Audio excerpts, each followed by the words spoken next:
You may have seen the USDA Organic label on beef in grocery stores, but do you actually know what certified organic beef means? You deserve to be happy and healthy.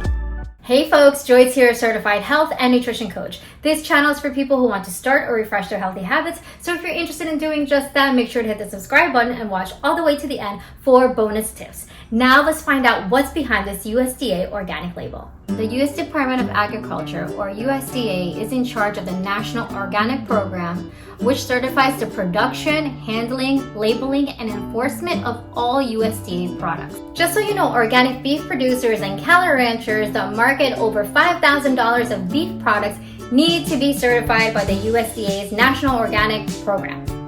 This is a very lengthy process. It can take 3 to 6 months. There's so much documentation that is involved, and they also need to allow for the inspectors to come to their farm once a year. And this USDA Organic label does cover not only the farmer, but also the handlers.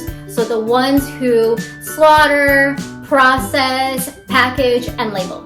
Beef comes from cows. I'm sure most of y'all know that, but cows are ruminant animals just like sheep and goats. So this certification program does apply to both those animals if they are organic. Like other organic products, organic beef must be non-GMO, which means that their DNA has not been tampered with.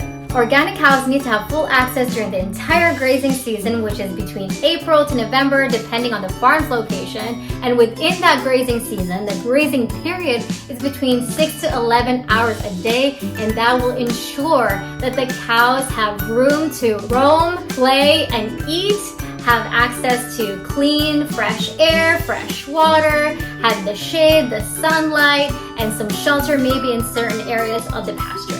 These very fields that the cows graze on need to be completely free from sewage sludge. And I know that makes sense, but the sewage sludge that goes through the water treatment plants have been reprocessed and remarketed as biosolids to use as fertilizers for fields or agriculture to grow food for animals and humans.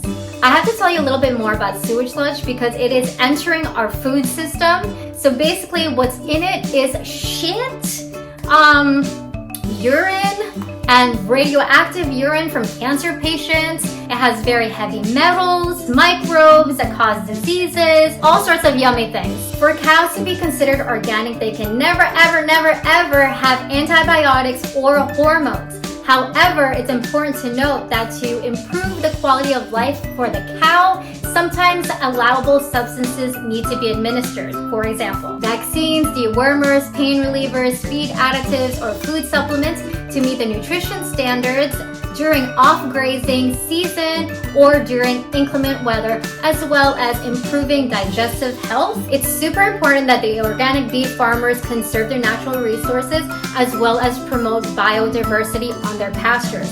The USDA does not mandate this. I guess it's kind of a loophole to allow for some flexibility, but the USDA pushes certified agents to inspect these organic farmers' organic practices, extending beyond just the cow itself, but also to the environment that it is residing on, including the soil, the water, the plants, the wildlife, and the insects. When the beef is processed, it has to be free from irradiation. And irradiation kills off bacteria, fungi, viruses that is harmful for human consumption. So how does the USDA Organic stack up against grass-fed and grass-finished beef? Well, for one thing, grass-fed and grass-finished beef is not certified by the USDA. Only the USDA Organic seal certifies that kind of beef that is organic. If you're curious about grass-fed and grass-finished beef, please check out my video. The link is above and in the description below. Also, there are third-party agencies that certify the grass-fed/grass-finished process. So I would encourage y'all to look for that as well. But if you're really concerned, check out both labels and do a little bit of research. If you made it this far, thanks so much. I have nutrition tips to share for y'all. So that is USDA Organic beef is still red meat, which means it still has saturated fat.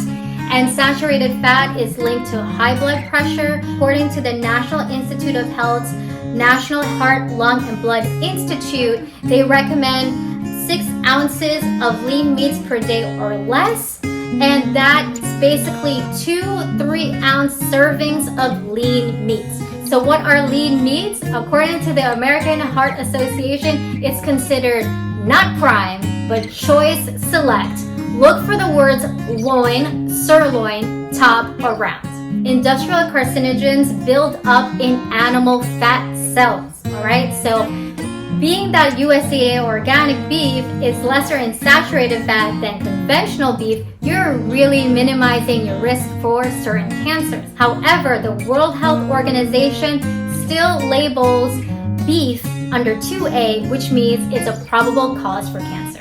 There's so much more information that I can share with y'all, but I'm just going to direct you to the reference list in my description below. All right, so this type of beef is actually a little bit more expensive than conventional beef, but if you're looking to reduce your family's health risk as well as yours, and also help the planet out, I encourage you to choose beef wisely and eat beef sparingly for your body and the planet. If you have any questions, please put them in the comments below. Otherwise, thanks so much for watching. If you enjoyed this video, give it a thumbs up, share, or hit the subscribe button if you haven't already, and if you have, thank y'all so much.